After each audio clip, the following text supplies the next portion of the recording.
Ang mga requirements natin sa pagpakuha ng dugo, unang-una, dapat yung pasyente, bago pala magpakakinabukasan, dapat may sapat na siyang tulog. Then, on the following day, dapat medyo may light meal din siya. Ngayon, wala siyang mga sakit kasi yan ang unang importante bakit ka magdodonate. Maraming benefits pag nagpapakuha ng dugo. Unang-una, parang gumagaan ng kanilang pakiramdam. Ngayon, yung mga dugo natin yan, nagre-recycle. Ngayon, meron yung mga nare-replace at after 20 days, nabubuo ulit ang mga dugo na yan. Importante ang ganitong klaseng program kasi tayo po ay nakakatulong. Hindi lang basta nakakatulong, ang benefit po niya is two-way po.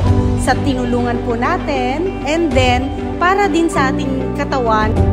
Kulang na kulang talaga ang blood supply ng mga dugo sa Pilipinas. Kaya we do so encourage them na mas maraming factor na good benefits itong pagdodonate ng dugo.